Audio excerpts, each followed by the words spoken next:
Hello, and welcome to Point and Drink Adventure, the podcast where we talk about the drinks and the media that we're consuming. I'm Pam, and with me, as always, is the lovely Michelle.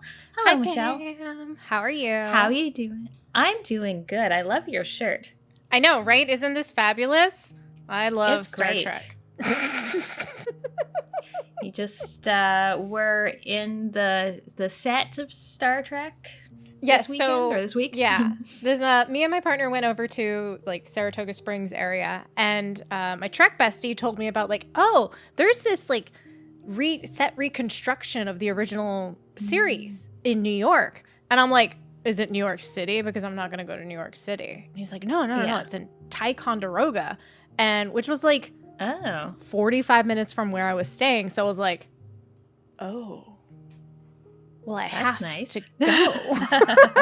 So I got tickets immediately. And apparently, so it's this guy, you know, Trek fans are insane, Pam. That's all I just got to say. Trek fans are absolutely insane. Some guy, I'm sure he has like some affiliates with the show or something, but got the exact blueprints of the show.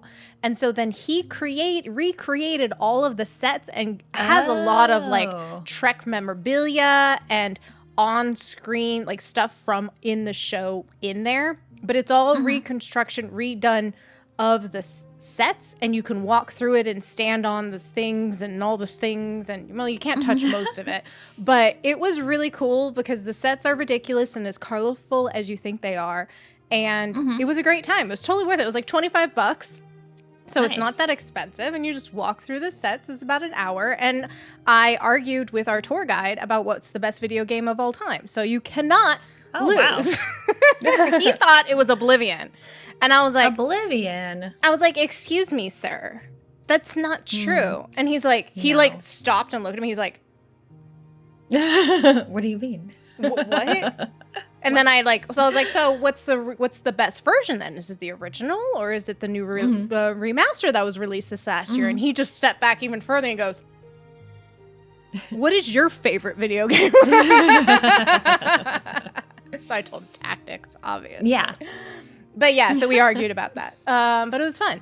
So highly recommend if you're a Star Trek fan, especially of the original series, if you just want to go look at the sets, like all the sound effects and stuff. Like, it's really a neat experience. And I got this shirt. Yeah. Yeah. That's awesome. Yeah. What have you been up to, Pam? I've been trekking. What have you been doing? Well, I guess the biggest thing is that I went to see Nine Inch Nails last weekend, which was exciting. I've never seen them before, and they're one of my favorites. They were really great. Like, they went, they had like a little stage where there was just like piano, guitarist, DJ, and they did a bunch of songs there. And then they went to the big stage where they had the drummer, and they had this cool setup where the whole stage had like a see-through kind of mesh thing over it. So you could still see them very clearly, but then they could also put footage of the show around them, like on the box, and they did some really cool things. Like, they did Copy of a, and they had just like Trent Reznor on camera, and then him just duplicates of him sort of cast around the stage, and they were all like just off time by just a little bit, and it was really cool. It's like the only time where you don't want it to be super in sync. That's awesome. Yeah, it was really cool. They did like a tight 90-minute set, which was kind of nice. I feel like that's a good amount for a concert. I do feel like an old lady where like going all the way downtown to a stadium with 40,000 people where a glass of wine is $21 and people start standing up immediately. It's like, go get fucking floor seats if you want to stand up. Like, yeah, I'm not standing up for the whole concert. But yeah, so like the concert experience of like big stadium shows is like really not my vibe, but I'm glad that I got to see Nine Inch Nails. So yeah, I absolutely agree. Even when we saw King Gizzard last year, like that was a pretty big, like that's probably like the biggest one I've seen in a long time. But even then, I'm just like, yeah, that was fun. That was great. That was fun. It was a good show. But at the same time, I'm like, I'm old. That was a lot. I don't need to do that, more than once every couple of years or. Exactly. Yes, I'll go every once in a while, but I'm not gonna go to like every single show that comes out now. I'm just like, no, that's too much effort, or that's too expensive. They're so expensive now. I was like, oh, they're really expensive. Like, I didn't get good tickets. Like, I got pretty bad tickets, and they were still very expensive. Yeah. No, I'm good on that. I always liked going to like the smaller shows that you could go to when I lived in DC, like the small like clubs or whatever. Like 930 Club, for example, was really fun. But even then, that's a lot of work, and I'm just getting too old for that shit. Yeah, it is. Yeah. Right, so what are we drinking today? What are we drinking? So we are drinking sparkling, but because we do sparkling a lot, right? Like it's our that's true. favorite thing. I was trying to think of like, okay, how can we like diversify the drinking aspect of our podcast? So I thought, okay, well, one, you have a Cremant de Cremant de Bordeaux, and I could not find one, which is always the case whenever we're pairing with wines. Like it's always harder for me to find a thing than for you to find a thing. So I said, fuck it, I'm just gonna get what I think is interesting on the shelf. I'm going to drink it because I'm going to enjoy it. And we're going to talk about the labels and how fucking stupid they are and how difficult it is to read. So let's talk about your label, Pam. Yours is, what is it? Cremant de Bordeaux, right? Does it say anything else on the label besides that? Let me go get it back there in the fridge. I didn't prep you at all, so this is my bad. So it's even rosé. Yeah, it's a rosé. So it says Henri Dogan, and it is a Cremant de Bordeaux brew. Yeah, that's appellation Cremant de Bordeaux Contrôlé. That's it. I mean, product of France, 12%. And it doesn't say like anything like method traditional method, Cremant method, something else method. Nope. No methods. Awesome. Isn't that great how they just don't label shit? So it's like when you're buying a bottle of sparkling wine, you're just like, I wonder if this is made in the champagne method. Like your bottle, typically they're not labeled as such. Sometimes they'll put method traditional or champenois method or something to indicate that they are made in the champagne method, but it's not even required, really. It's just like we're making it fancier, I guess. So the fact that it is Cremant de Bordeaux signifies this kind of style that it is. So still made in like the champagne method, but just using Bordeaux grapes in order to create the wine. But as a general consumer, you don't fucking know that. Like, why would people know that? I barely know that. I had to like freaking Google that. So yeah, mine's even worse. Mine's Italian. Mine is a Brut Contadi Castaldi, and mine is from Franciacorta. And so Franciacorta is a region in northern Italy, and they make only sparkling. Well, they're not only sparkling wine. They make sparkling wine, but it's always in the champagne method or the method traditional. And again, it's the same thing. It's because it's the region that does that. It doesn't say anywhere else on the bottom that it is method traditional or anything like that. So really, this is just turning into Michelle venting about this, but. But it's delicious and it's Brut, and we love sparkling wine. So, yeah. That's my TED Talk. This is very light. Like, it's very light and crisp. Just like a hint of, like, I don't know, almost stone fruits and stuff in it. It's nice. It's probably got some, like, Merlot, Cab Franc, those kind of, like, the however many grape varietals in Bordeaux. I think it's 5. Yeah. It's been a while. I'm rusty. But yeah, mine's mostly Chardonnay, I believe. How is it? It's delicious. I love Franciacorta. I went to Franciacorta once, back when I was in wine. Beautiful region. Loved it. Except for the fact that I only, like, when you went to France, you went for like 4 days. I went for 4 fucking days, and I was losing my mind. Like, the second I arrived, they're like, okay, let's go. And I'm like, go. What? I'm I'm gonna die. Yeah. I didn't sleep on the plane. But yeah, we're drinking sparkling wine, and we love it. So this last couple weeks, we've been watching lots and lots of movies. So many Good movies. God. Both of us this time. All the movies. All the freaking movies. I don't even, like, I looked at your list, Pam. I don't know any of these movies at all. Oh, so really? I'm excited. Yeah, I'm excited. So why don't you go first? Sure. So the first movie that I watched is called Oxygen, which is a French movie from 2021. This is about a woman who wakes up in a cryogenic chamber. She's been awoken for some reason, and she's trying to figure out why she's in here and what happened and how she can get out. So it's mostly just her. She talks to the AI that controls it, and she tries to get answers from it. It's not super forthcoming with information. She's trying to figure out who she is because she doesn't remember that. So she's trying to look up information about herself and just figure out what is going on and how she's going to get out of here before her oxygen runs out in 44 minutes. Oh. So is it literally the actors are just her and the computer? Yep.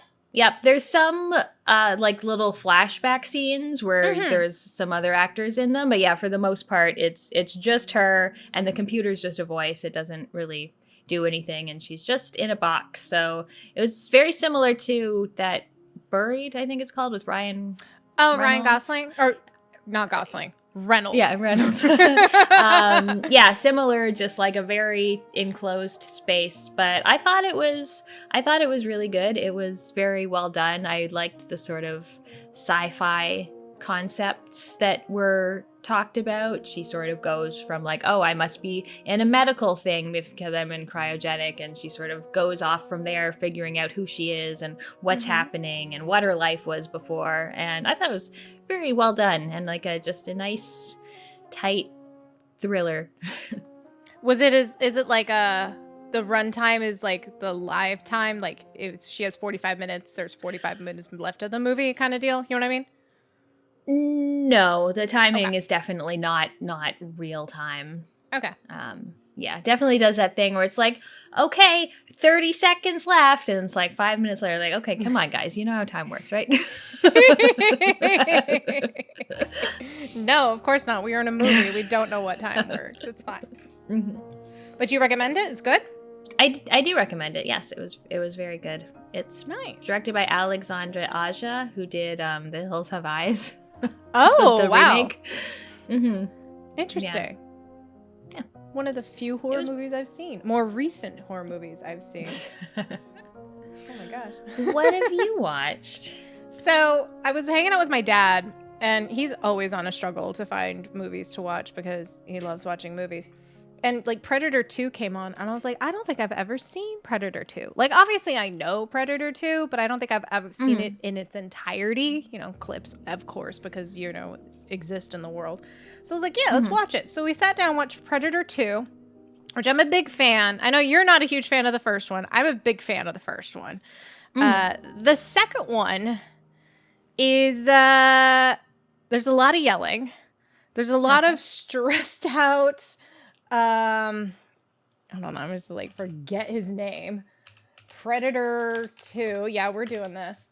Because I can't remember names right now. Danny Glover.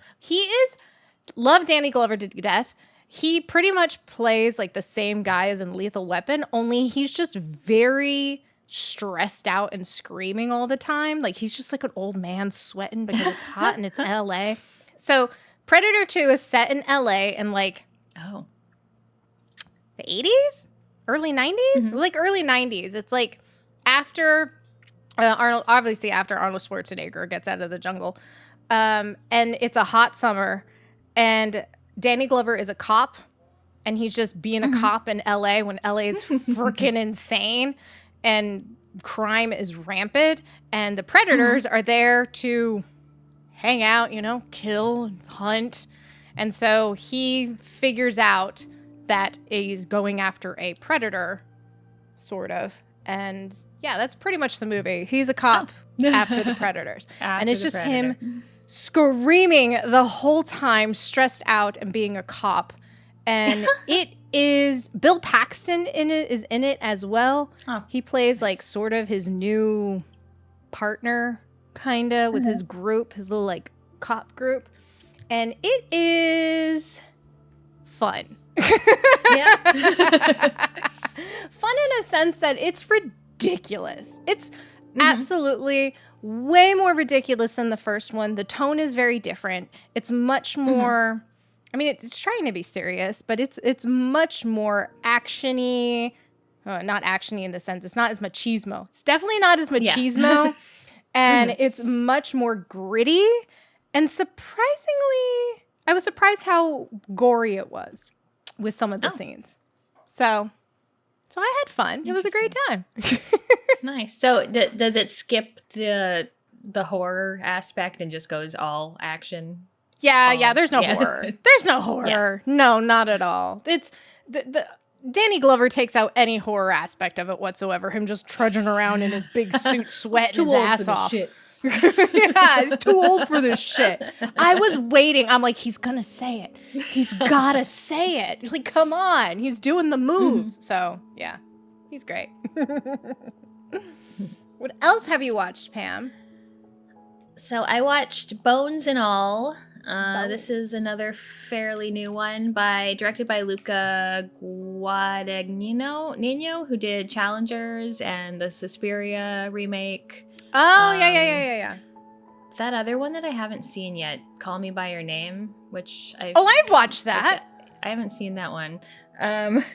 So I really liked the new Suspiria and I really like Challengers. So this one, I'm going to have to spoil it a little bit because it's just like the summary is like 2 disaffected young people go on a road trip across like backcountry America, and it's like, okay, kind of, but it starts out with a young girl. I think she's sort of like end of high school, and she's kind of awkward. Her dad, for some reason, keeps her like locked into her room at night, like has her windows nailed shut and stuff. So you're like, oh, is this like a weird abusive thing? And then you realize the reason is because she eats people. And it's not just like she's a cannibal, but it's like she needs to eat people. And so when she turns 18, her father kind of abandons her. It's like, I can't deal with this shit anymore. Leaves her mother's information so she can track down her mother. And then so it's this woman's journey trying to find her mother. And along the way, she meets other people like her. One of whom is like a very creepy older man who tries to teach her what to do and take her under his wing, and then eventually ends up with Timothée Chalamet, who's like her as well, and they go off on this road trip. So it's like a bit of a love story, a bit of a road trip movie, a bit of a horror movie, like it's a bit of everything, isn't it? A bit of everything, yeah. It was a really interesting concept. I enjoyed it quite a lot. Huh, interesting. Yeah, I didn't realize that same director did like, Challengers as well as Call Me By Your Name, which I really liked. Call Me By Your Name. That was a really interesting movie. So it makes me interested in this director even more. Wow, I said that word. More. Yeah, I really liked it. I thought it was very good. What else did you watch? Okay, so we're going back to Predator. Because if we're going to continue on this Predator journey, might as well keep going. Because I have seen the first one like a billion times. A billion. And so I had not seen Prey, which is the newest. That's the newest one. The newest movie in the Predator verse. So Prey is actually prequel to all the things. And I guess this is kind of spoilery. So at the end of Predator 2, there's this old 17th century gun that Danny Glover acquires. And Prey is set in the 1800, whatever it is, it's in the 1700s. So Prey is about these Native Americans in, I don't know, America somewhere in the Midwest-ish, whatever, in the 1700s. And all of a sudden, like they think a bear killed this guy. Like, uh-oh, we better go get the bear. Because, you know, so that's what you do. And it's not a bear.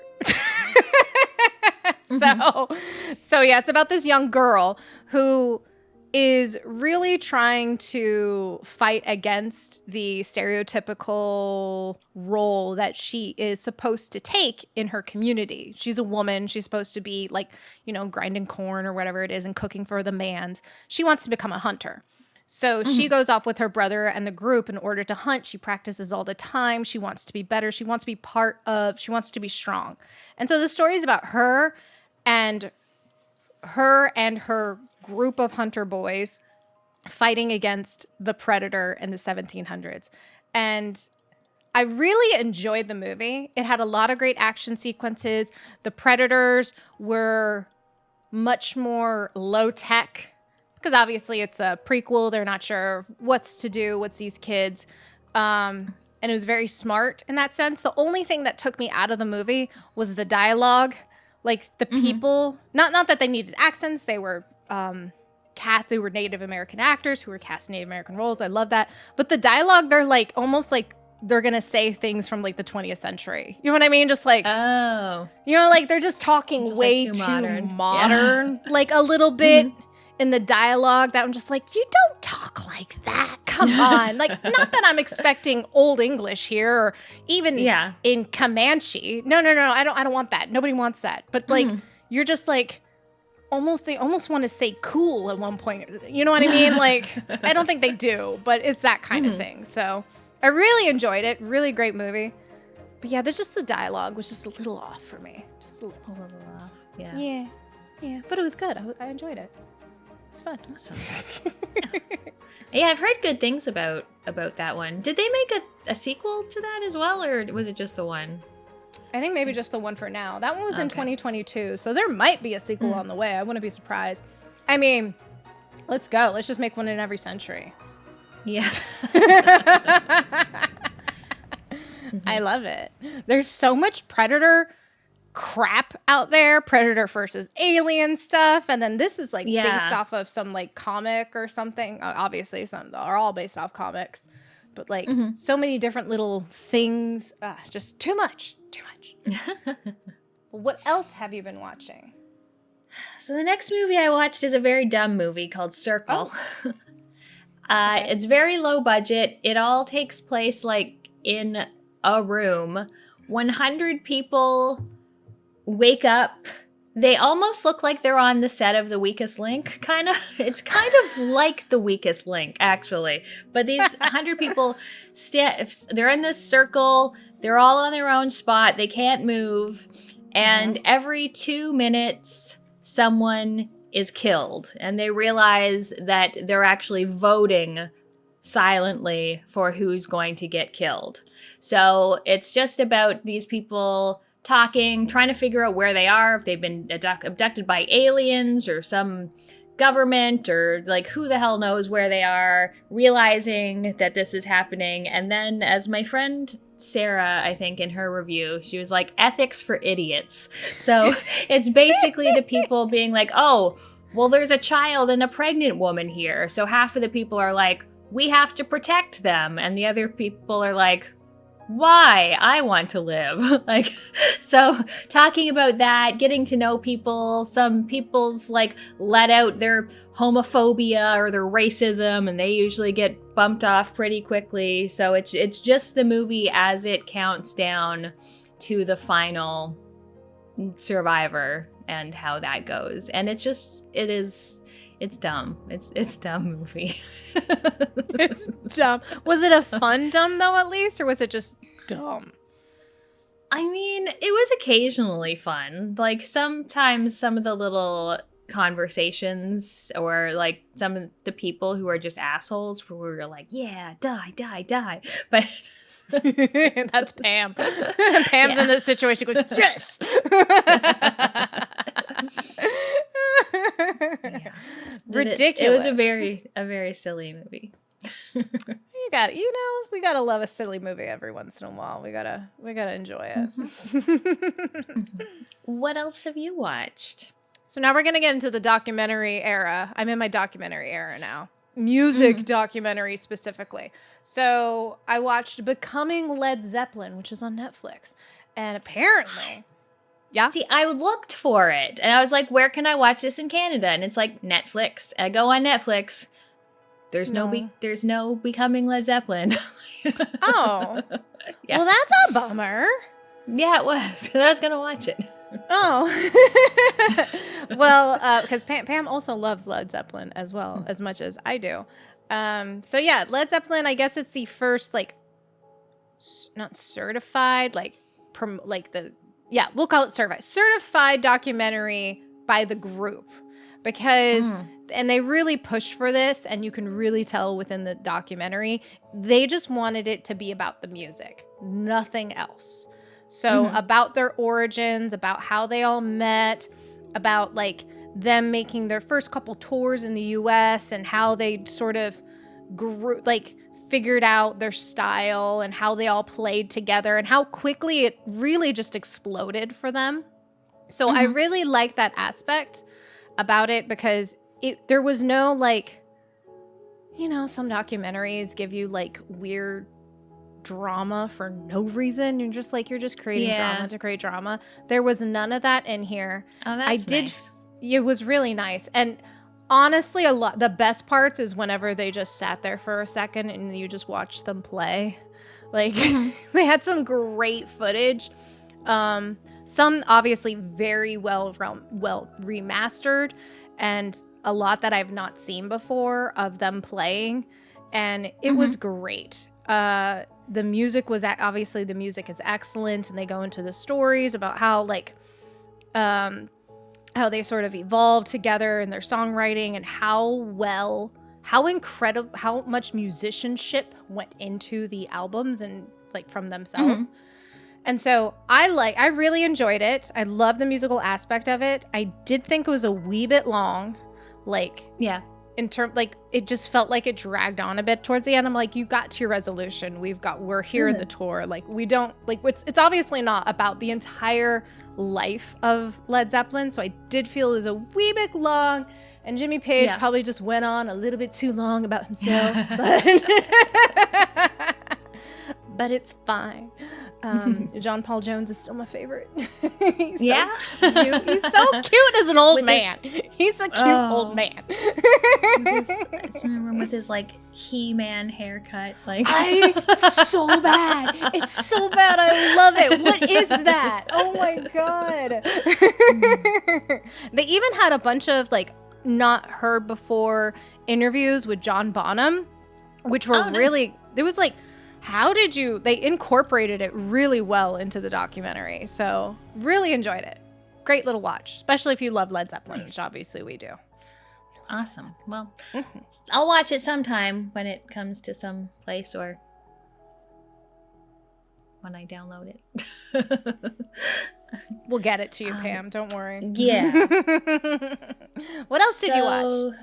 The next movie I watched is Sisu, another newish movie from 2022. This takes place during World War II, and there's a man in Finland, and he's digging for gold. He had been a war hero before, just fighting all the Russians who were invading, and he finds gold. He wants to take it through, but the fucking Nazis are there, and they're assholes, and, you know, they're like killing people and stealing their shit. So he has to sort of go back to war, and it's basically 90 minutes of this man murdering Nazis. Like, his survivability definitely tests the bounds of believability, but it's fine.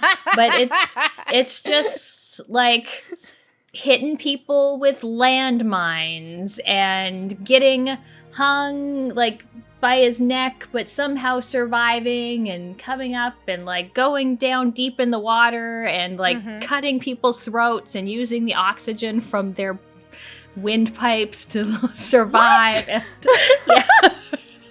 Okay. That's okay.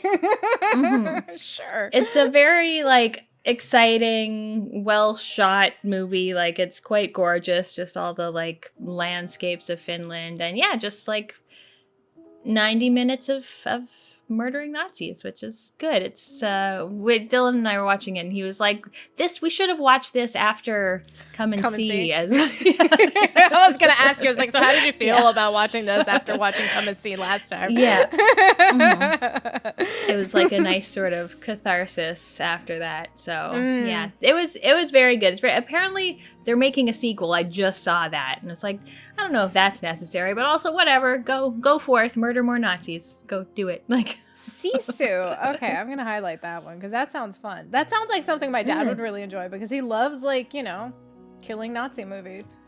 Yeah. Especially if it's ridiculous like that. I love it. Yes. Quite ridiculous. Like he survives a plane crash. It's like okay. Yeah. It's a lot.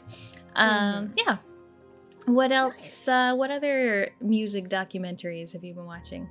So I've been waiting to watch this one for a while. It's been on my like just watch list for a long time, but it's been like available nowhere. And all of a sudden, I get an email. This is why we love the Just Watch app that Dylan introduced me to, because it emailed me the second it became available on streaming, and I was like, oh, amazing! I love this and where it's at. Anyways, so I watched DEVO. It's the name of the documentary, DEVO, about DEVO. DEVO. And what becoming Led Zeppelin lacked in pacing because of its length, DEVO made up for. It was nicely paced, all about the music and interviews with the band and whatever, and about their origins and how they really weren't musicians when they started this band. They were more, yeah, it's wild. They were more about like de-evolution and about the against the patriarchy. And really they formed because of the shootings at Kent State. A couple of them were at Kent State and like there. And so about how like they are absolutely against all like these things about against, you know, Vietnam and against these other, like they don't want to be popular. They don't want they want to just evolutionize things and have counterculture, the ultimate counterculture band. And they were started off as more of like an art movement. They wanted to be part of the visual art scene. And so they were making music videos before it was even a thing. Like before MTV, before like they weren't sure how, like whenever they did get signed, how they were marketed. And they're like, just give us the money so we can go make a video.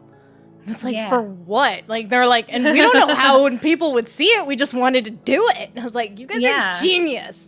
And so about them and how they came up to start. And I love DEVO music. It's, I'm going to say not for everybody, their style of music, because it can be very weird, but they're great.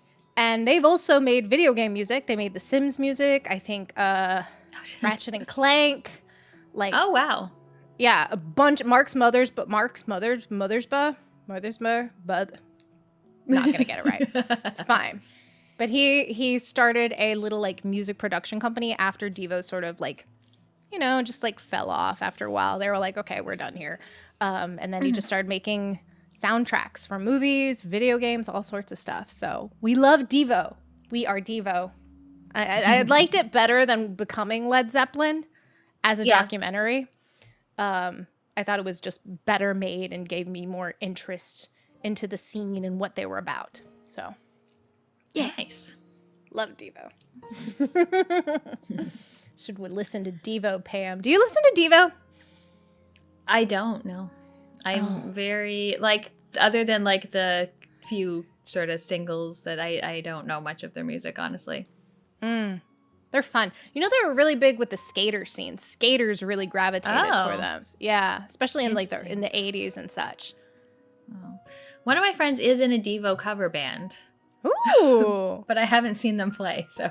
Oh, that's fun. That's fun. I have a bunch of DEVO albums. They're a really fun group. Actually, whenever we get together for karaoke next time, I want to, because I should actually do karaoke with the song I know the words to, because I'm infamously do that. If I'm really drunk, I'll just pick a song and I'm like, oh my God, I don't remember the words. Why am I doing this song? Oops. But so I want to learn the words to their version of Satisfaction, which they covered from the Rolling Stones. Oh. Mm-hmm. And I guess Mick Jagger really likes their version. Oh, so nice. It's really good. So someday I'll learn it. What else have you watched? Awesome. So I watched Stalker. Stalker. I feel like I know this one. I'm not familiar with this. So it's by Andrei Tarkovsky. It's from 1979. This is one of the highest rated movies on Letterboxd. Like, it's the vast majority of it's just 5 stars. Like, the film nerds just fucking love this movie. So it's basically like there's something happened and there's this zone now where people can't go. Things have gotten weird. It's kind of blocked off, but apparently there is a room in the zone that will make all of your dreams come true. So there are these people called stalkers who traverse this zone and will take people into there in exchange for money. It's all like, it's very Russian. It's very like kind of dour and like just everything's kind of shitty everywhere. I didn't like. Did you hate movie. I didn't like it at all. First of all, it's over 2.5 hours. Ooh, baby! It's a long movie. It's kind of like it's definitely had lots of influence. Like have you seen Annihilation? Like it's the same kind of idea there, except Annihilation is like interesting. So like some really interesting shots and cinematography, but every time there is an interesting shot, it's like, let's just sit here and look at it for 2 minutes. Like, it's like, oh yeah, yep, still cool looking, I guess. And then it's the stalker and these 2 guys who he's leading into the zone, and they're basically just not even having just philosophical discussions, but just kind of whining philosophically at each other for the duration of the movie. And I didn't like this movie. It was very boring, and everyone was exhausting, and I didn't like it.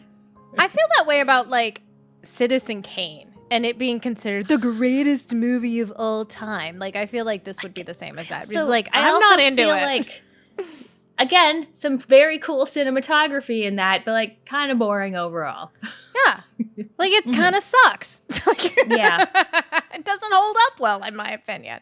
It's not the greatest. Sure. Is it ahead of its time? Sure. But does that mean it holds up? Absolutely not. Yeah. Probably the same with this. Just like that's the problem I have with so many movies and people defending them, or with video games and never talk about it. Like, but it's so influential. It's like, okay, that doesn't make it good to watch. Like, thank you for influencing these things.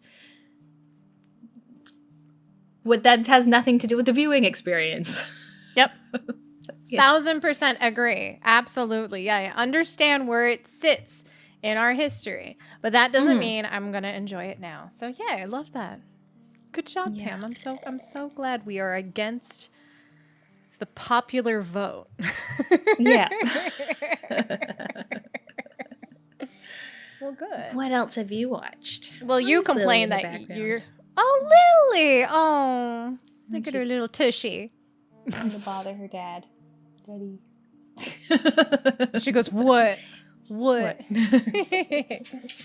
Pam, you complained about a 2.5 hour movie. Mm-hmm. Hold my beer. Oh, boy.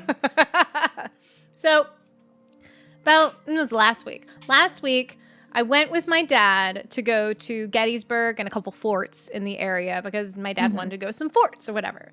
So it was the night before we were going to go to Gettysburg and the forts. And I was like, yo, we should watch Gettysburg.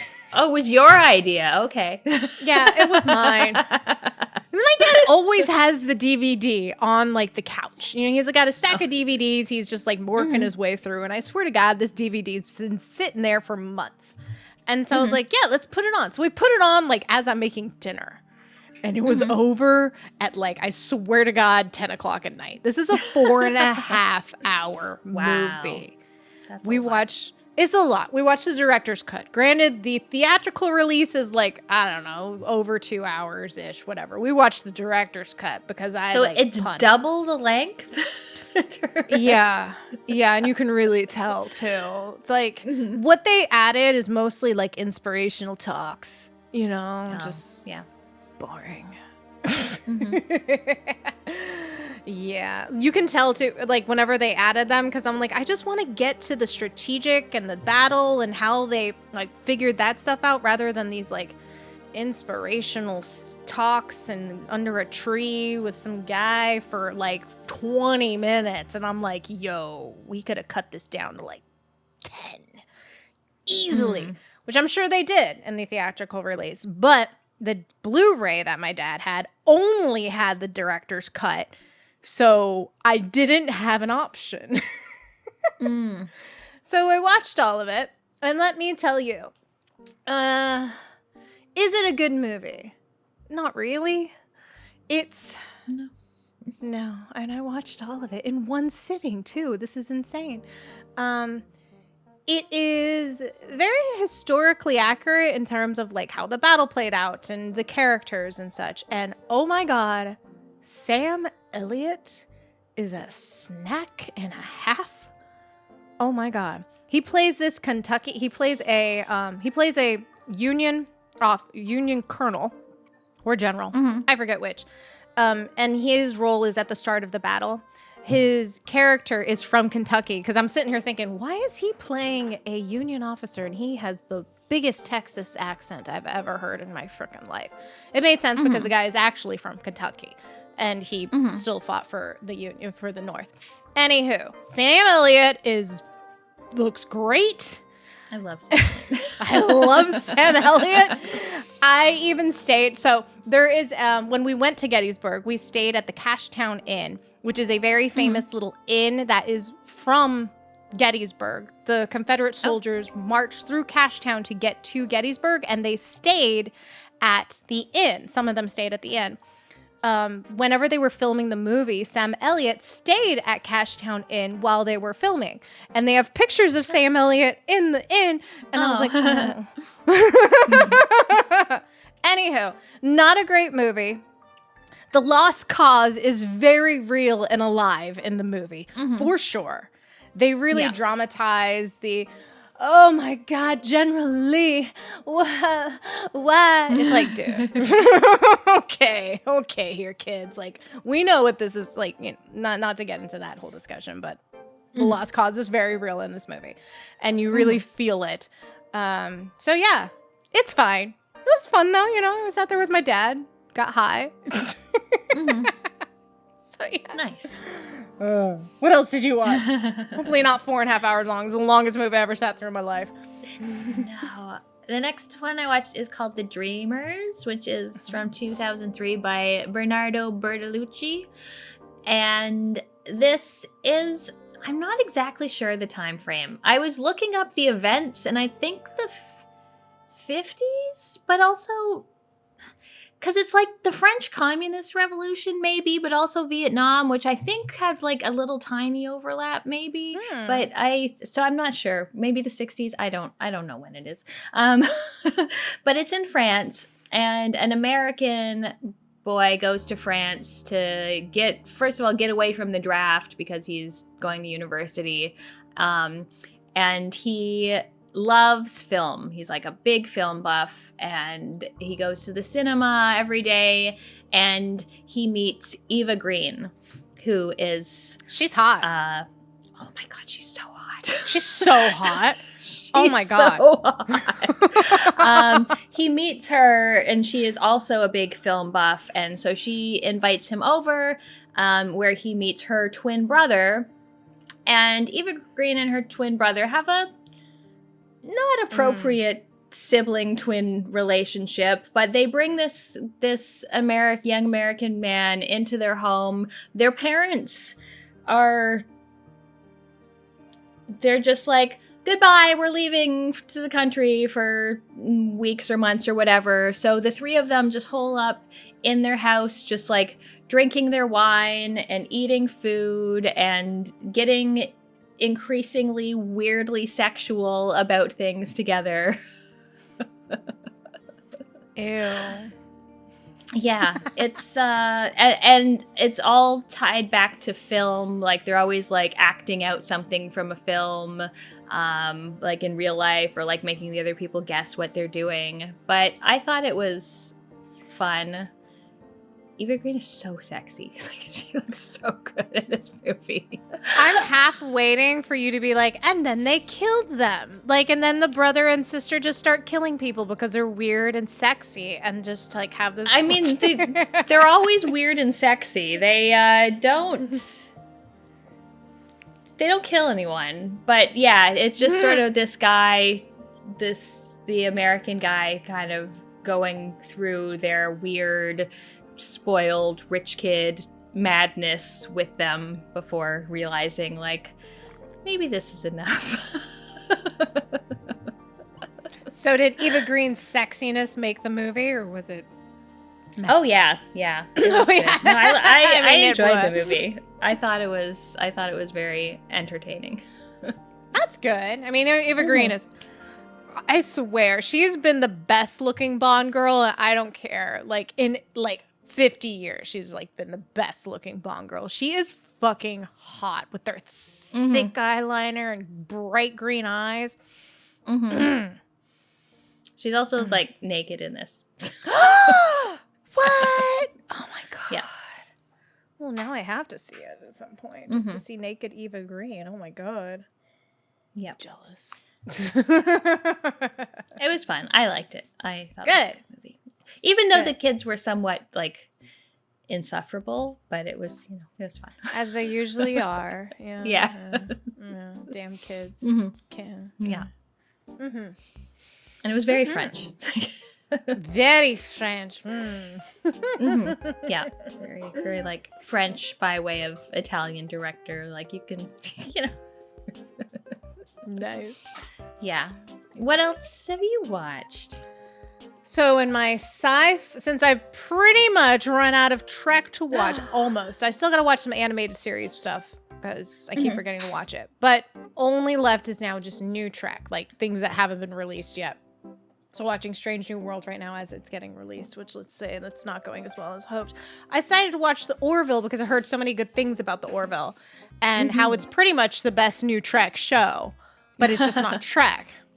And so the Orville is a Seth MacFarlane project. This is like his passion project because also apparently he's a big Trek fan as well. And it's about him, and he gets to be a captain of a ship. And but the only way he can be captain is he has to work with his ex-wife who cheated on him. She has to be his first officer, and they just go off exploring. In a nutshell, obviously there's storylines and stuff going on there, the characters and all that jazz. But so there's 3 seasons of this series. The first season, it starts off very Seth MacFarlane-y. There's a lot of like weird like butt jokes, we'll just call them, like, not necessarily butt jokes, but just that kind of style. And then it gets into a couple episodes later, and I feel like I had a watershed moment in one of the episodes. I forget which one it was. It was like one of the guys' boredest. Okay, I know exactly what episode it was, but I don't know how many episodes it was in. One of the characters named Bordis, who's this big, beefy dude, alien, and his planet, they're all males. And you can't have females because females are taboo. They're bad. And so he's with his partner, Clyden. But Bordis is having like struggles right now. So he goes to the holodeck to create a sex lagoon to go have sex with other, whatever his species is. I'm forgetting off the top of my head. But, and it's fucking funny. And it was so well written, not just because like that premise is insane, but it was so well written. I had such a good time. I was like, oh, this is it now. oh my God, this is it. So then from that point on in the first season and the second season, perfection. Oh my God. Every episode is a banger. It is so good. They tie back to storylines and such in a nice little bow. It's so well done, and the acting is incredible. And the woman who plays the first officer, Kelly, she's my spirit animal. She just gets drunk all the time, except she's like the size of a stick. And somehow she's kicking ass. I'm like, baby, your legs are too skinny to be kicking ass. But she's so well grounded and so well written. I love everybody on this show. The third season, for me, drops off in terms of quality. Not terms. It's a bit of a switch. Like, it gets way more serious in the third season. Yeah, very serious. It's like and every episode is like its own little movie. Like, yeah. Like they're all over an hour mostly, and it really feels very like a big grandeur movie for each episode, which again is not bad, but just from the season 2 was so perfect. Yeah. I know things like that cannot last, but just like season 3 felt too big, too perfect. 3 just too big, but it's still a great show. Amazing. I can't believe how much I loved it. And how fast I blew through that thing. You've seen it before, obviously. What do you think, Pam? I have seen it before. Yeah, I really liked the Orville. I thought it was a very good take on Star Trek without being Star Trek. I thought it was funny. I thought it was like clever. I thought it dealt with like all the weird social issues really well. I did find the third season was like a little serious, like a little like, let's go bigger. And it's like, you could just continue doing what you're doing. But no, I really liked it when I watched it. Yeah, when I was watching it with Trek Bestie, every once in a while I just type in all caps, budget! Because obviously you could tell the budget very much increased and they just blew it up. And I was like, budget!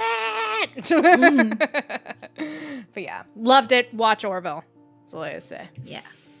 What else have you watched, Pam? So the last thing I watched is Incendies, which is by Denis Villeneuve, who maybe his first movie. It's like probably not his first, 2010. So, it's a story about two, again, twins. These two do not have an inappropriate sexual relationship.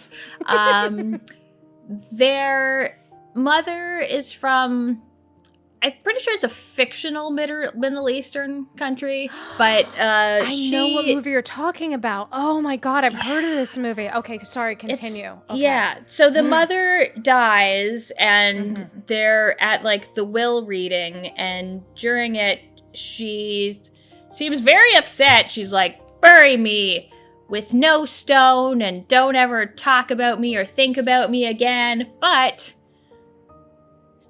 daughter, you go find your father, who they thought was dead, and son, you go find your brother, who they didn't know about. So it sort of starts off on a trek to go find them, and the movie switches between the mother in the past and her life and her daughter, mostly her daughter, her son more at the end, as they go back to where she came from and try to track down this missing father and brother that they didn't know about. It's so...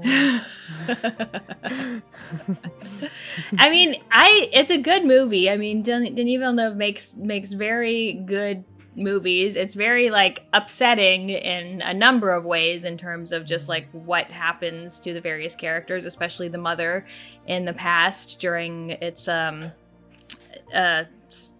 war between like the Christians and the Muslims, and sort of what happens with that. So yeah, it was very like intense, and overall I liked it a lot. It was, another upsetting movie. So I might get this out because it's very, very spoilery, and this is a movie you probably should watch because of the twist. So we'll see if I cut this part out. Okay, Pam, were you surprised? I was surprised, yeah. I mean, we figured it out before the characters figured it out, but like, yeah, I had no idea that's where it was going. Yeah. That's wild. Actually, because the reason I wanted to watch it, I just occasionally a fucking Instagram reel will come up and it's like, you remember this twist, and it was just like a lady in a swimming pool seeing someone's foot, and I was like, I don't know what this means. I'll have to watch it, I guess. Like, I feel like I've seen that clip because I feel like I've also done that and then went down a rabbit hole, and with this movie, yeah, one of those like, oh, it's such a the biggest, you know, when they have those lists, the biggest twist of all time. This is always like one or two. So, yeah. I hear it's real good though. It's a good movie. Yeah, I liked it a lot. Yeah, fucked up shit. That's some fucked up shit. That's fucked up shit. All right, last one, which is the one that we watched together. Woohoo! The one we watched together. Woo. We watched, and you would, like, listening to all the movies that we just talked about, you're going to be like, what the fuck? We watched, we watched Punisher Warzone. Punisher Warzone. This is the only Punisher movie I've watched. I feel like I've watched the 2000s one with, what's his butts? Carl Urban? Don't remember his name. Huh? Carl Urban. Because Carl Urban was Jane, like Dredd. Jane. Oh, he's Dredd. Yeah. Thomas Jane. Thomas Jane. Yes. Yes. I feel like I've seen that one, but whatever's. So Punisher Warzone is about the is it Marvel? DC? One of those. I have no mother trucking idea. Yeah. Comic book guys who's whoever. Killing fucking machine. His family gets murdered in a park, and him there, and he decides that I need to get every bad guy ever in the face of the fucking earth for payback for the things that I feel and have done. And obviously he has military training. And I love how Dylan described him as this is what how Batman would be if he used guns and had no money. So the Punisher guy, oh my God, what was the story? Like, he was just off killing bad guys. That was the movie, right? Bad guys. So it was like Dominic West is in the mafia. And so at the beginning, he injures this man who took pride in his appearance. And so now Dominic West and his family is out to get the Punisher, who's also out to get them because they're criminals. Yeah, because the Punisher threw him in a vat of like glass and it tore up his skin and then made him not pretty. And then so Dominic Waste, whatever his name is, went and got his crazy tiny brother, who's just like a little bald dude. And I'm like, how is he supposed to be an intimidating Doug scary Hutchison. Dude? He's like 5 feet tall. I was like, okay. Sure, he's just like a little baddie, nippy dog. He just makes up for it in crazy. Like, yeah. So they get together and they're like, we're going to go crazy because the mob guys are now killed because of the Punisher. So we're going to go do crazy things. And so then the Punisher guy's like, I'm going to make you go crazy things because I accidentally killed a good guy cop. Oh, yeah. He sort of. Killed a good guy. Yeah. Sort of. Like, he kind of felt bad about it because then he met the kid, and then kids always complicate things. And then the wife, who always complicates things, because I think you said she was in the circle. She was in the circle. Julie Benz, Julie Benz. And so, this movie was so bloody. It was very bloody. It was very so surprised violent. At the gore. Yes. The gore was very refreshing for a comic book movie, I feel like. Yeah. And I think it was pretty good for a comic book movie. It was fun. It was fun. Like, it was dumb, but it was like well made and like well acted, and the stunts were cool and the effects were cool, and I mean, even the story was like, again, dumb, but like cohesive. It made sense. Yeah. Like, Yeah, and the lead who plays the Punisher, I think his name was Ray Stevenson. Mm-hmm. I love him. He's in Rome. I love him. He's fabulous. Rest in peace. He was great. Yeah, it was fun. It was a fun movie. I'm not a comic book movie girl, so. Me neither, generally. But I like when they're, they do their own thing, because I feel like this is a bit out there for a comic book movie. So. Yes. Yeah, agreed. I feel like it's early enough, like before the crazy comic book crazy that went on. I mean, maybe it's not. Maybe it's just his own secular thing, like off in his own little happy corner. But I feel like it was before, like, Endgame or something like that, where everything is just so, corporate cookie cutter, looks all the same. We got to fight for 20 minutes in the fucking big city. Like, at least this felt more grounded. I think it was before most of the, like, MCU stuff. Like, this was 2008? Yeah, 2008, directed by a woman, Lexi Alexander. Like, it's, I thought it was fun. I thought it was fun, too. Yeah. Mm-hmm. Yeah. Oh my god, we did it. Only an hour in. We got through all the movies in an hour. Look at us. Look at us go. Sorry, we'll have less video games. Yes, we have less video games. I actually have Vinyl this time. Yay! Something to look forward to. But first, we're going to fake break. Fake break.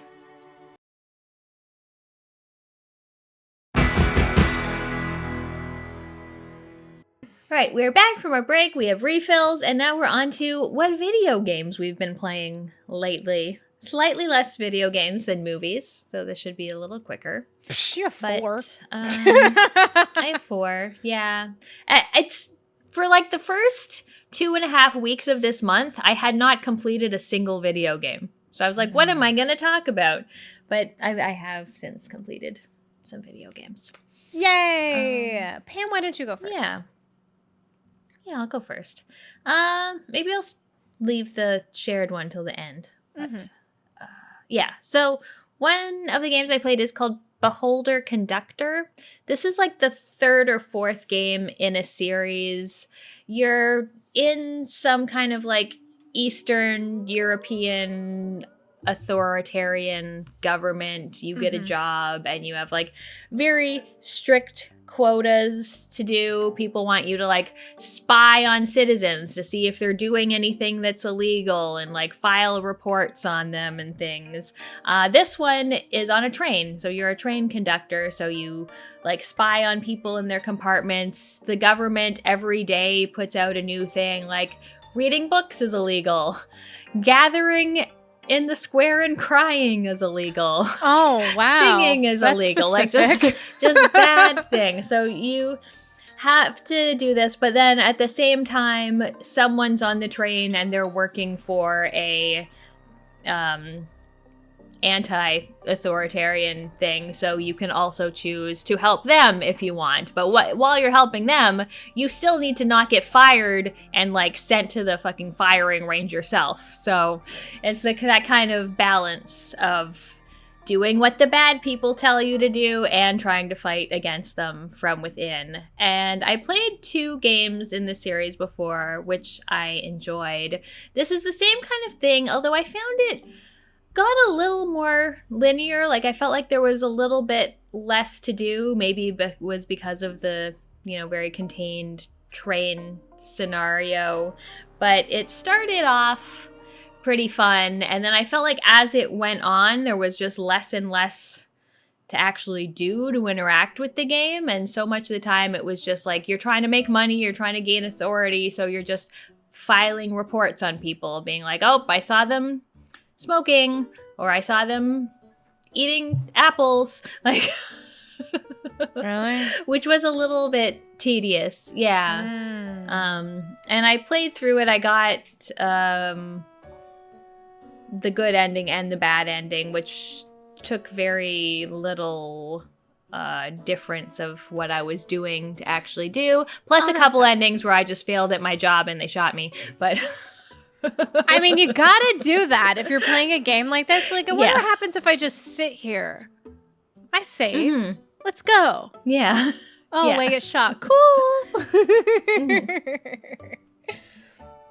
Yeah.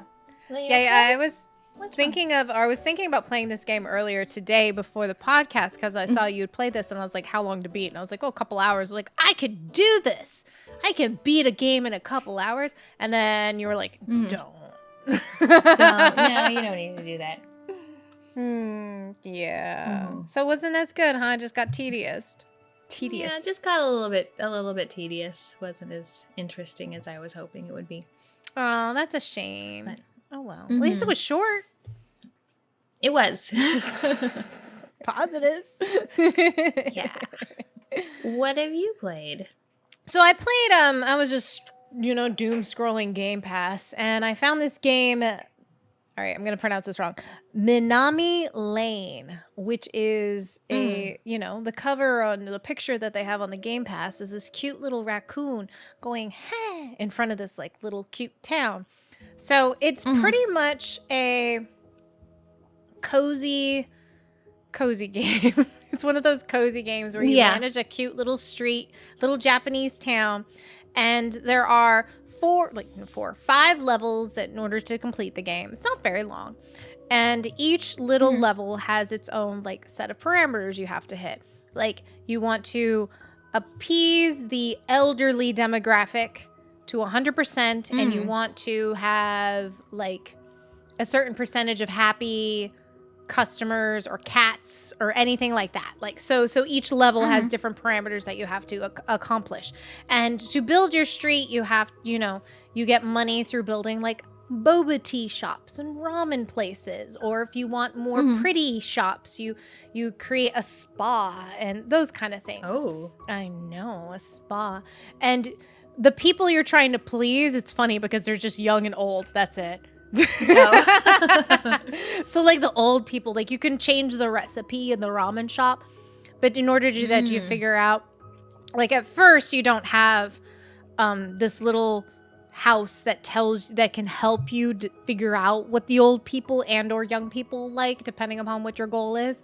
And so you just sort of have to guess, be like by what they're saying. So as people are leaving the establishment, they'll do little like bubbles over their head and be like, I wish I had more eggs in my food or whatever it is. And so then you were like, okay, up the eggs in the food at the ramen. And then that appeases more of the younger demographic versus the old. So then you just figure it's all about that kind of management. It is very cozy. It is very cute. It was very sweet and very short. Michelle enjoyed. Oh. Nice. It was a nice chill weekend for Michelle. Are there stationary shops? I feel like stationary shops would fit. Oh, there was like there's convenience stores. There was the Zen Gardens. There was apartments. There was the spa. There was boba. Yeah, there's no stationery. There was a bookstore, but no stationery. There should have been a cute stationery store. That's an idea. Make a DLC. Yeah. It was cute. There was like one of the missions was like, you have to make it pretty enough so more cats show up. And I was like, well, here we go, kids. I want all the fucking kitties in my place. Not Lily, though. Lily's always welcome. Look at her. Yeah. She's a good girl. But yeah, it was a nice little sweet game. Nice. What else have you played? So another game that I just played is called Karma: The Dark World, which came out earlier this year on PC, and it just got actually it's coming out on Xbox in September sometime. So I got a key from the developers for it. It's a horror game, kind of like walking simmy, do some puzzles, get chased by some monsters. It's definitely very influenced by 1984. I definitely got some Twin Peaks. There's the game Observer, which is one I really liked. You wake up in a hospital bed and you don't know what the fuck is going on. And you don't know who you are. And then somehow you manage to be this guy who works for basically the thought police. And when someone is accused of a crime, you can like go into their brain and like look through their memories and find out what they did. So someone's accused of like stealing from the big corporation that kind of controls everything, and you're digging through their memories and finding out what happened. And the first half-ish of the game is pretty good. Like it's pretty tense. It looks nice. There's a lot of like cool, surreal, disturbing imagery, and then midway through it takes this weird turn where the story just like kind of just like switches tracks completely and gets convoluted, and it gets it's not like a long game. It was maybe 6 hours I played, and I felt like the whole last hour was like walk down a hallway, 10-minute cutscene, walk down a hallway, 10-minute cutscene. So it was strange. Like it started out pretty cool, and then by the end of it I was like, I don't know what's going on here.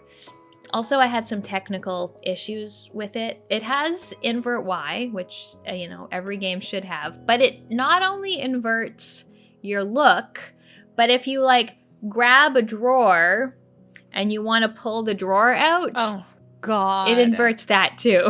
Why? That doesn't make sense. That's stupid. Yeah. That's stupid. It's very stupid.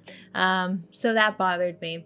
It was just kind of like, okay, like nice looking. Performance wasn't very good though. The performance kept like getting really choppy. Hopefully there's like a day one patch or something when it actually gets released. But yeah, very like 1984 inspired Big Brother is watching you kind of horror game. I don't remember a lot of books from whenever I read in high school. I remember 1984. Like, that's the one book that is like embedded in my brain, and it always makes me laugh in corporate world because I work corporate world job. When people put on their stupid LinkedIn's or like profiles, like I'm a thought partner. And I'm like, are you in 1984? Like, what the fuck is that? That is such hardcore bullshit. I'm never going to call myself a thought partner. Go be a fucking lemming and go walk off a fucking cliff. Jesus. Oh my God. Anyhow. It sucks that performance sucked. Oh, hopefully they fix it. I hate performance I hope issues. they fix it. Yeah, it's because I don't even like. I'm usually not super picky about that, but it just constantly like stuttery. I'm just like, okay, well, if it's bad enough for me to notice, then it's pretty bad. Yeah. Like I feel like people talk about, oh my God, it's at 30 frames a second, like Bloodborne. I'm like, okay, yeah. Am I gonna notice anything at 60? Fuck no, I'm not. I don't give a shit. Notice. Yeah, I don't notice. I played NES games through a LCD TV through a thing, which definitely had lag, and it's like whatever, I'll get used to it. Like it's fine. Any game I stream, I put it through my stupid retro tank or whatever, but it's playing on my flat screen TV, which is dark as fucking hell, and it doesn't look quite as good. But you know what? I'm gonna keep doing it anyways, because whatever. I love to torture myself. But anyhow, we don't care. It's fine. Just work. Just don't stutter. Yes. What else have you played? So I just finished this recently, and so I played Deltarune Chapter 1. And have you ever played Undertale, Pam? I played it until I killed the goat lady, and it's like, you didn't really want to do that, did you? I'm like, fuck you. Yes, I did. I quit. Like, God, I love that about you, Pam.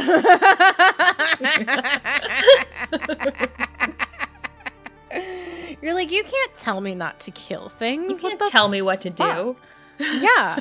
If I want to kill things, and if there's two paths to go down, and I want to choose the path of insanity, I'm going past insanity. You cannot tell me otherwise. Oh, I love it. I never played Undertale. I've watched a lot of other people play Undertale. And so my sister loves Deltarune a lot. And so I finally gave in. I was like, fine, I'll start playing it so she has somebody to talk to about it. And so I started Deltarune, which is the sequel to Undertale. You play as Chris, which is a silent protagonist in the Undertale universe. you're at school. One day you walk into your class and Alpheus from the first game in Undertale is like, you're late. You need to go get some chalk. You and Susie go get some chalk. And Susie is the big bad purple bully. And so you guys go get some chalk and get teleported into a whole new world. And that is where the game sort of happens. You're in this place. You meet you are the Lighteners. You are the heroes of light, and you have to go fight the evil bad king at the castle. And of course, there's a lot of morality things into it. So you meet this other character who's not a Lightener, but he's like, maybe we shouldn't kill these guys. Maybe we should act instead of killing them. So of course, I'm a pussy, and I just decided, I'm just gonna act and not kill things. And so it was pretty short. It was only a couple hours. I'd say about 4 or 5 for me to beat the first chapter.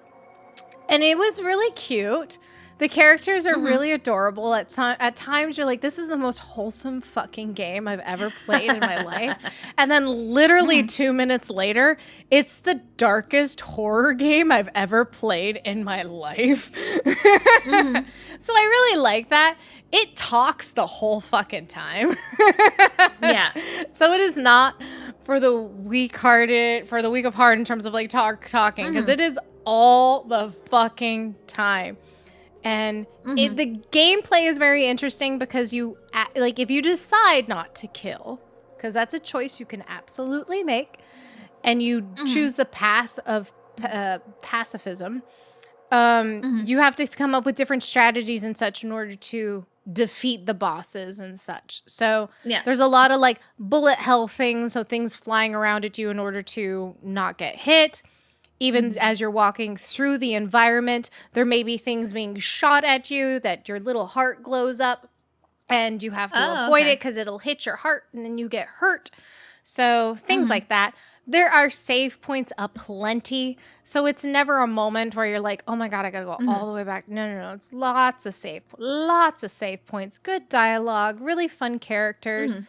It's fine. It's good. I enjoy it. The music's really good. But I really hate how it's being released in chapters. Really hate that. Yeah, I don't like when that happens. I don't like that. Because this came out a few years ago. Has the second chapter come out? The second chapter is actually up to 4 chapters now, and apparently there's supposed to be a total of 5. So the 5th chapter hasn't even been released yet. I could be wrong in terms of total chapters. So yeah, I could be. But there's 4 out, and there's apparently 5 released. So if this is me a couple years ago playing this game and I get to the end and then I gotta wait. Yeah, I hated that. Like when Telltale games were like, we're gonna release this episodically every 2 weeks. Like, why? For what? I'll just wait till it's all out. Like, I'm not gonna do that. Yeah. Is it still the combat like a turn-based kind of if you don't want to kill things, a conversational, say the right thing to make them interesting? Have you played Earthbound? I tried playing Earthbound on the Wii whenever it was on the Wii shop. This is essentially Earthbound in that sense, that's that, but I didn't play much of Earthbound. I just didn't finish it because, it was a time. But yeah, have you played Earthbound? Yeah. No, I've never played Earthbound. I don't like JRPGs pre-PS1. So, there's that too. For sure. I absolutely get that. They get they're a lot of them are pretty dumb. They're just kind of dull. Okay. PS1 is when kind of interesting things start happening with some timing to attacks or, Yeah. It's a little bit more interactive and such. I feel like the only true RPG that I go back to on a semi basis is Final Fantasy IV. But I don't go back to 6 or anything like that. And that's the only pre-PlayStation RPG I really go back to. And I'm not including Soul Blazer, because Soul Blazer is not an RPG. It's an action adventure game. So But yeah, that's probably the only one really I can think of. Oh my God, yes. Is Guardian Legends is not an RPG. No. I'm looking at my collection No. to see if I see anything. No. It's a shmup / Zelda. Yeah. No, that's not. Yeah. I'm just trying to like think of like, what have you played that might be nope. Still nope. No. We're still nope in here. Cool. Yeah, I really love the PlayStation era RPG though. Like PlayStation 1 and PlayStation 2, best era of RPGs. Yeah, that's the best era for JRPGs, definitely. Yeah. What else have you played? All right, so I don't know why I didn't put this on here, but I've been playing a lot of Darkest Dungeon 2, which is like a stressful kind of game where everything is horrible all the time. So I got like close to finishing it, and then I was like, you know what? I can't spend any more time on this. This is just making me miserable. I mean, I love it, but it's also making me miserable. So I was like, here's this game called Wanderstop about running a tea shop. And you are I forget what your name is actually, but you're a fighter. You're like trained your whole life to be a fighter. You wanted to go undefeated for your whole career, and you were doing pretty good. And then all of a sudden, oh shit, you lost. And then, oh shit, you lost again. And then you just lost all of your confidence.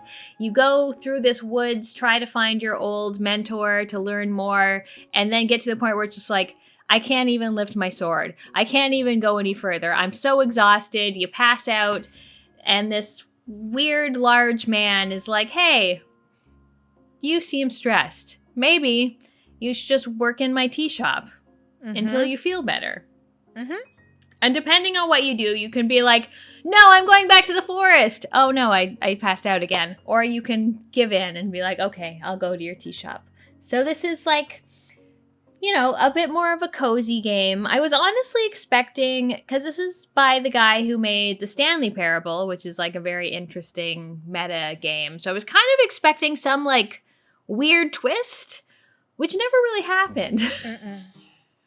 No twist. But yeah, so you basically work at a tea shop, and it's this overly complicated way of making tea. You go and you plant things to put in the tea, and you harvest the tea leaves, and you combine different plants, and you heat up the water, and you throw things in, and all of these weird people come and want tea or don't want tea, and you have to deal with them. Yeah, you serve them what they request, and or you know, you can just go clean up the area. Like it's very much like, do you want to do these things? Go do those things. Or do you want to just serve tea? Things. Sure, you go do that, or whatever. The game is very much promotes be like, take your time, chill out, relax. Your time, do what you want. Well, I don't have anything for you to do right now, so you could just, you know, make yourself a cup of tea and go drink it, or like sweep some leaves, or you know, whatever you want to do. Yeah. So it's like it's not definitely not my usual type of game, and I liked it. Like I find the writing quite good. Like some of the characters are quite amusing. I really liked that, but I also feel like it's a very targeted game where it's like, you're burnt out, you need to relax. Whereas like in real life, I excel at relaxing. I am so good at relaxing. So when a video game is like, just relax, no stress, I'm like, no, you need to give me something to do. Like I could just go take a nap if I wanted to relax. Like don't tell me to relax. Yeah.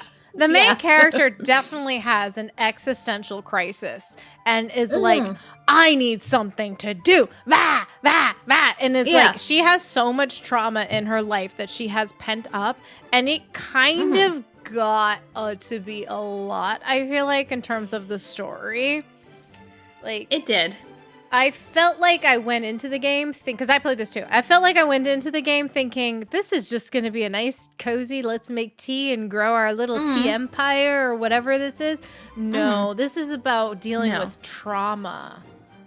Yeah, it's about dealing with your trauma and stuff. Because I felt the way the character felt in the game. I felt in the game Yeah. Like, don't tell me to relax. Whereas it didn't like resonate with me personally because like outside of the game, I'm like, yeah, okay. Yeah. I'll have a tea. I'll have a tea and sit on a bench, whatever. Like, Yeah, I agree.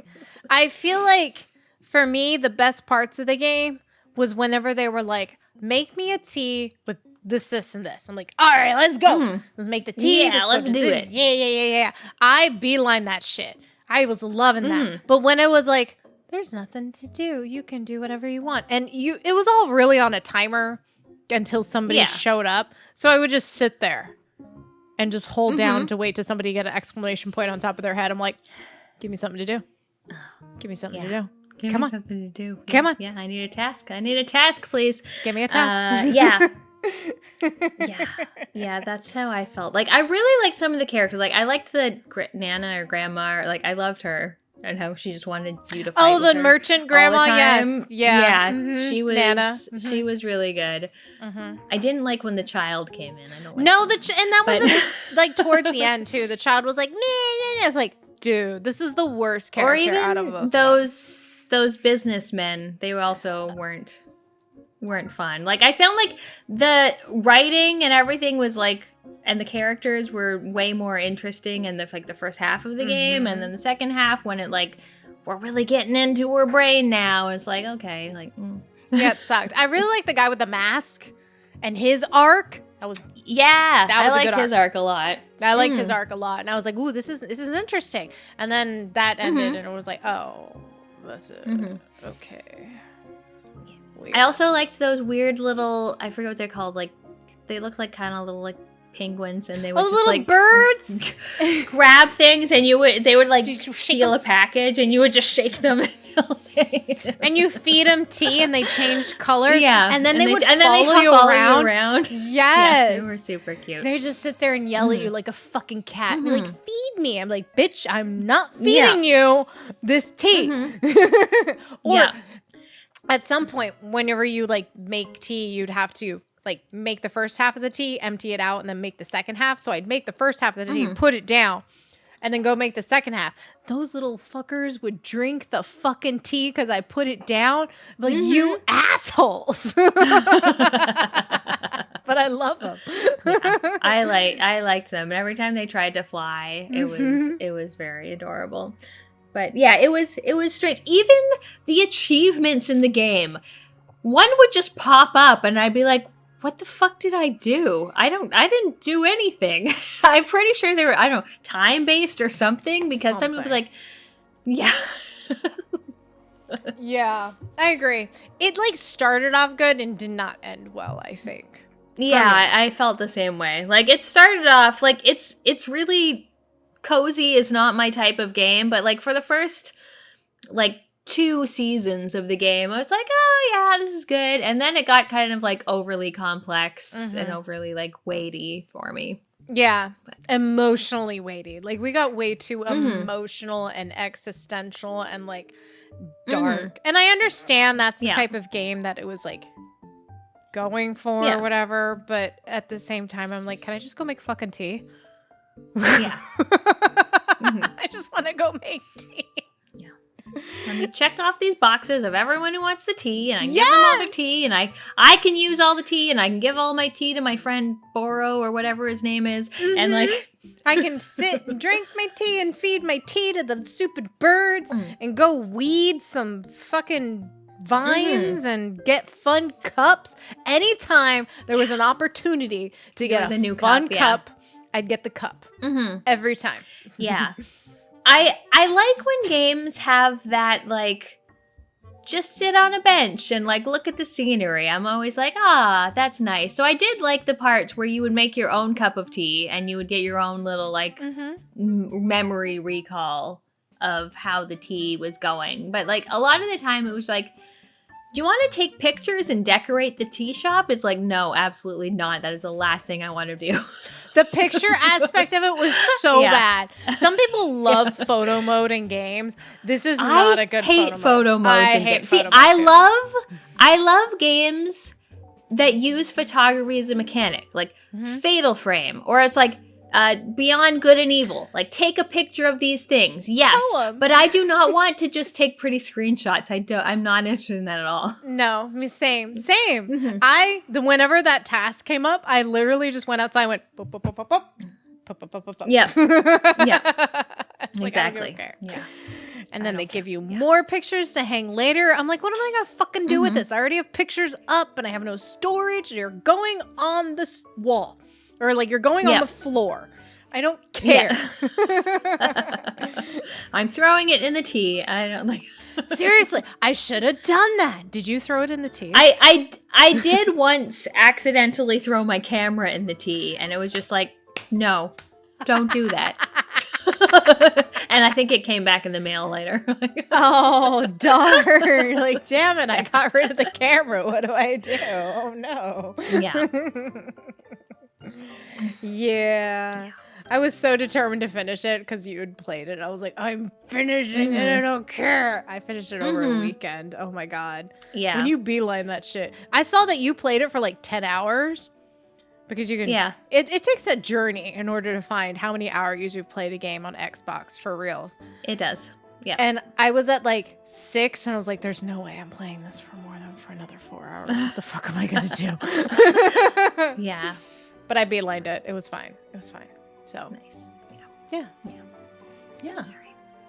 What else did you play, Pam? So my last game. So even though this month, for the most part, was just a big like, in terms of all of the video games, there's a bunch of things I'm in progress on that I'm meh on. Actually, I didn't even put the last game I finished. Whatever. I don't want to talk about it.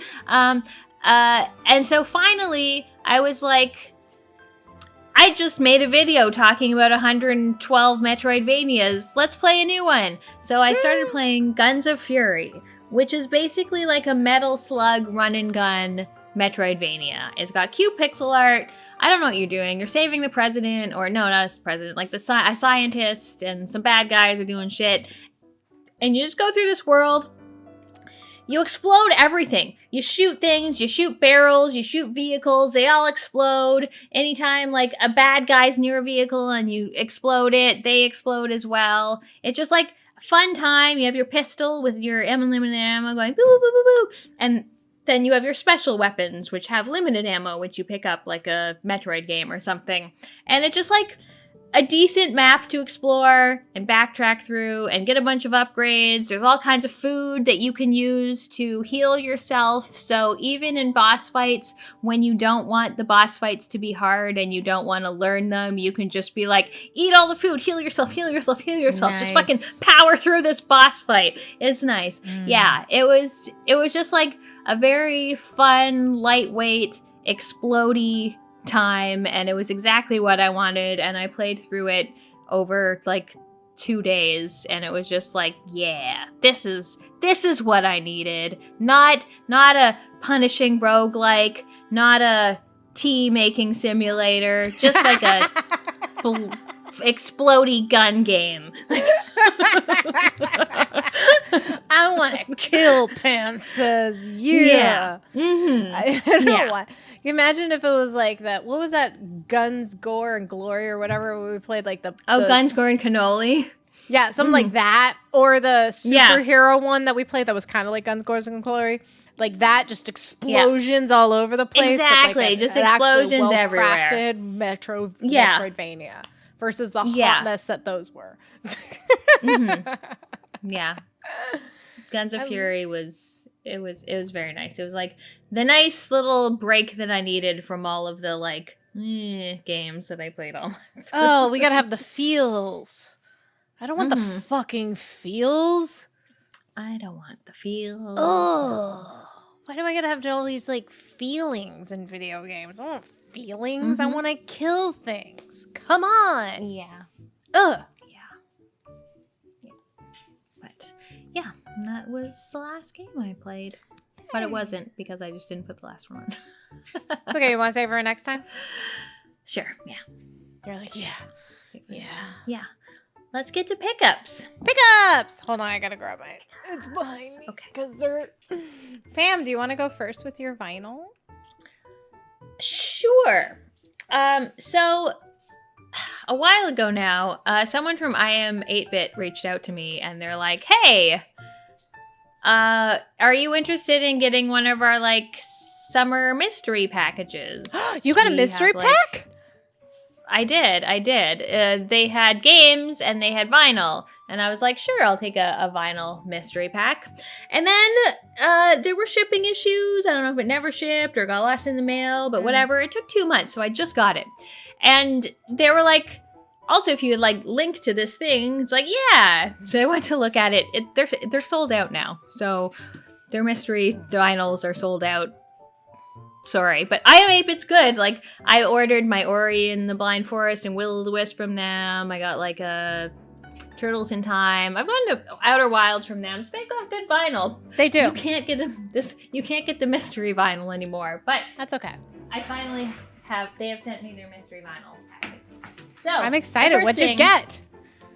Vampire Survivors. I have that one. Yes. Do you have that Do I one? remember the music in Vampire Survivors? Absolutely not, but it's fine. Yeah, I don't really either, but it's got nice art on it. It does. Yeah. It is a blood splatter red vinyl. So nice. Yeah, I like the art. I like this dog. Everyone's like, meh, and this dog's just like, wee, I'm having a good time. Yay. The next one was Battletoads. Battletoads. Nice. I assume this is the new Battletoads. That's fun. Maybe? I like the back. That's cool. Yeah, it's fun. Mm-hmm. Battletoads. I enjoy Battletoads, sort of, in like a masochistic kind of way, the game. And like, I hate myself, I want to feel bad kind of way. The next one is the music of Bear and Breakfast, which is another kind of cozy game where you're a bear and you make an inn that people in the forest come to. Oh, cute. It's a pretty chill soundtrack, actually. It looks cute. I would love a bear breakfast. I would love some eggs. Yeah. Make me some eggs, Bear.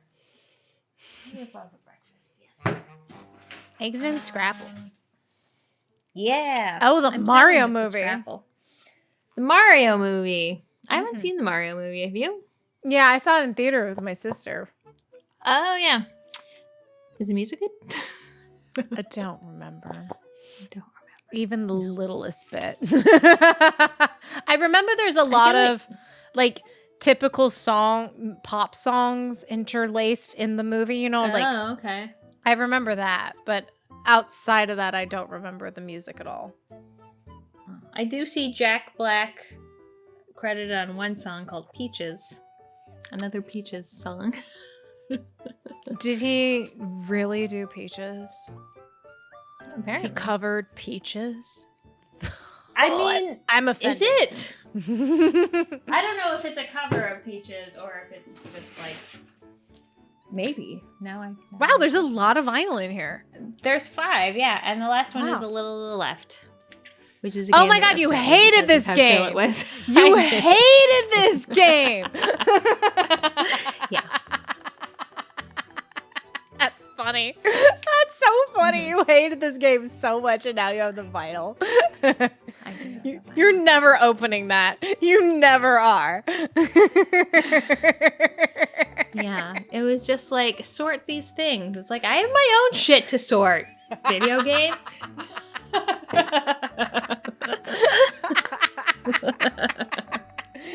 Oh my god, I love it. Oh, you're never opening that. Yes. But yeah, I would say I Am 8-Bit has good stuff if you look at them and like pick things that you're interested in. That would be good. Yeah. Mystery packs are, I agree. Mystery. The reason why I didn't get the because I remember that sale for the I Am 8-Bit mystery box. I was like, yeah. I have enough vinyl. There's no way in hell I need this. It's a great deal. Yeah. I love No, it was a good deal. I love I Am 8-Bit newsletter. I look at it all the time to make sure, and I buy from them very frequently. But that was the one I was like, nope. Yeah, it's better to just like pick the stuff that you want, so you don't get like, because I was certain I was going to get duplicates, which is not what happened. Instead, I just got stuff I was just like, oh, I don't like this game. Not even that you don't like it. You did not like it. Yeah. Oh, I love it. Oh, well, that's fun. Yay, I'm glad you got some vinyl finally, Pam. That's exciting. Yeah. We're going to look forward to that in our next, like, berry exchange sale when I fly up there to help you sell things. But that's okay. That'll be fun, too. I also have a couple vinyl. Of course I do, because I don't know how to control myself, and that's fine. My dad, my sister, and I went to this store in Pennsylvania called Just Press Play, and they just opened this big new warehouse. It's like the best video game store I've ever been to, Pam. It's incredible. Really well done. They have the whole like half ups, like it's like a half upstairs, so it's not completely all of the upstairs, but it's like a half upstairs of just vinyl. It's fabulous. Oh, wow. I love it. It's beautiful. So I don't have the original, but I have Paradise Killer B-sides after that. I don't have that one. I love Paradise Killer. So I was like, Me too. I need this. And of course it's great because Paradise Killer music is fucking phenomenal. It's so good. It's such a good soundtrack. Such a good soundtrack. Makes me want to replay the game, but we'll see. I also got Flow, which I love this movie. And so it's fun. I haven't actually opened it, but it's fun because you can switch the eyes of the kitty. Because I just have a little black cat looking at me the whole time. Oh, it's so cute. I want a kitty.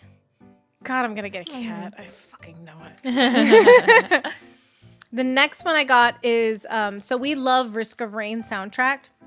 And I actually haven't played this game, but it's by the same guy who does Risk of Rain, Christodoulou.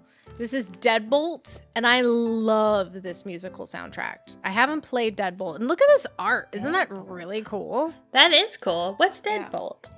I don't know. I don't know what the game is, but I love the music in the game.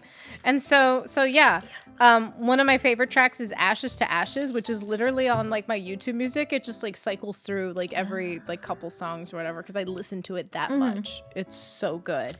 Yeah. It's such a good soundtrack. When we were skating and your friend's like, you can put on whatever music you want. I was like, is this Risk of Rain? I was like, put on Risk of Rain because we were listening, but we both drove our own cars. We had like a couple boys in our cars. We were the drivers. And in my car, we were listening to Risk of Rain on the way up. So that's why I was like, put on Risk of Rain. We were already listening to it in the car. It's fine. This is why I picked Risk. I don't know. That was a random pick for ice skating music, but that's fine. Yeah, it worked. It was great. So yeah, Deadbolt. Maybe I'll play this game. But I honestly listen to this music a lot. Next one I picked up is Grim Fandangoed. Remastered.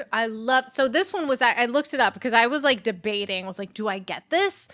I don't know. Do I? But it was sold out through the distributor and I saw it at the store. So I was like, fuck it, we ball. Let's do it. Just fucking buy it. And I love Grim Fandango. It's been quite a few years since I've played it.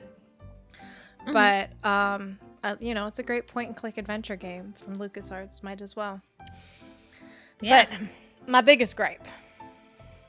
I love Final Fantasy, Pam. I will buy anything Final Fantasy that Squenix throws at me. Right? So I got the Final Fantasy IX. This is the 25th anniversary vinyl Timeless Tale. I'd pre-ordered this back in I don't know, February, let's say. Oh, wow. So this was also not cheap because shipping from Squenix was like stupid expensive. First off, when I was at the Just Press Play, I saw it at Just Press Play before I actually got this one in the mail for like $20 cheaper than what I bought this for. So that right off the rip pissed me off because I was like, I can't, and then this literally gave me shipping confirmation the next day after I was at Just Press Play. So I was like, well, Jesus. I'm committed. Let's go. Yeah. So what also pisses me off about this, like you'd think like you with the Final Fantasy soundtrack or whatever, you'd have more than 2 songs. 2? Yeah. You think I'm kidding. You think I'm kidding, Pam. So this has... Oh, it's not even... I'm going to be generous in saying it's 2 songs. It's not even 2 songs. So it's 1 vinyl. It's just black. It's very boring. But I'm getting out the book or whatever. It is... Mm-hmm. So one side is the original version, Melodies of Life. Right? In the English and Japanese version. That's one side of a vinyl. So when you look when you look at a vinyl, you see the grooves or whatever, you can tell how much vinyl is left for them to add more songs. Yeah. There's a fuck ton a lot of space for them to add more shit. Did they? Absolutely not, because it's fucking Squenix. So literally, the track listing on side 1. Number 1, Melodies of Life, Final Fantasy. Number 2, Melodies of Life, The Layers of Harmony. Number 3, A Song from Her Memory, which is just a continuation of Melodies of Life. Side B, the 2025 remastered versions, so only slightly difference of Melodies of Life. Oh, Melodies Jesus. of Life English version, A Song of Her Memory, and that's it. So literally 2 songs. Jesus. Aham's with that That's book. I can understand, like, oh, I would like different versions of this song, but not on a vinyl. You don't want to just listen to the same song 4 times on a vinyl. This vinyl is for people who don't actually listen to vinyl. Listen to the vinyl, yeah. Yeah, this is just for people who have vinyl but don't actually listen to it. They just collect it. And that infuriates me. Yeah, I agree. It's so frustrating because I love Final Fantasy bullshit. You throw it at me, I will throw money at it. But really? Really? That's insane. That's insane, especially what I paid for this bullshit. You know?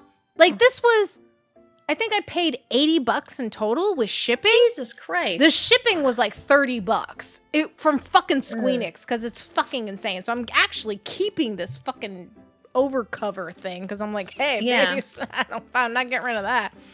Just like bullshit. I was so pissed listening to this. I'm texting my sister. I'm like, oh, don't open your cup. My sister also got a copy because Final Fantasy IX is like our favorite mainstream Final Fantasy, right?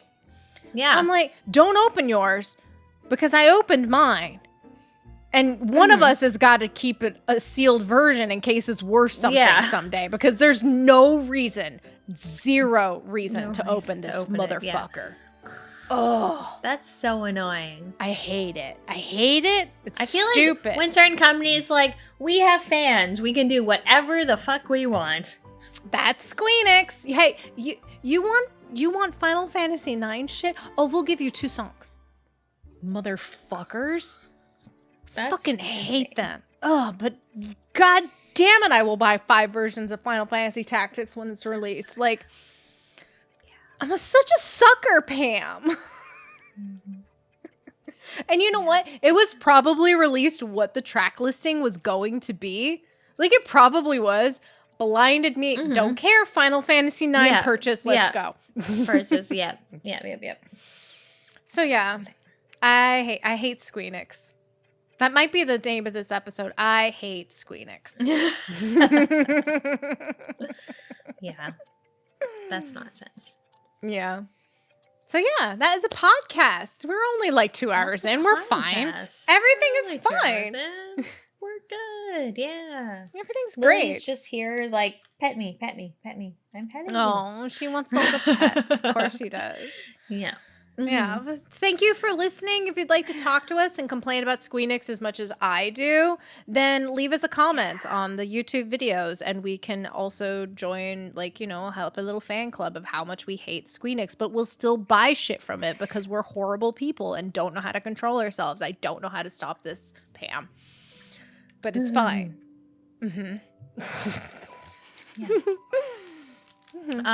If you like what you heard here and you want to check out some other fun podcasts, check out polymedianetwork.com. That is our podcast network. You can find podcasts about indie games, Goosebumps books, horror movies,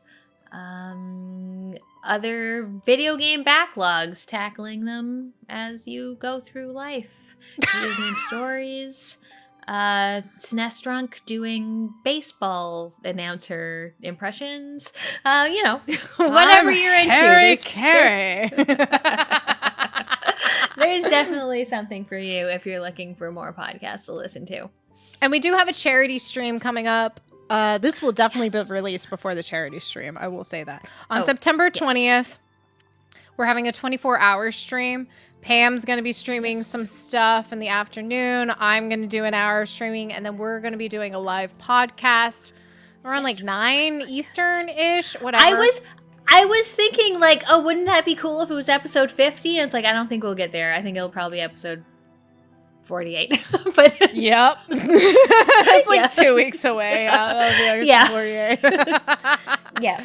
It'll have to be condensed, though, because we cannot have as much shit as we do now. And it's 2 weeks away. Can't. We only have an hour for our episode. So, if you have anything you want to ask us, or if you want to just give money to Doctors Without Borders, if you want to give us any other weird drinks to try, like our wine and Coke.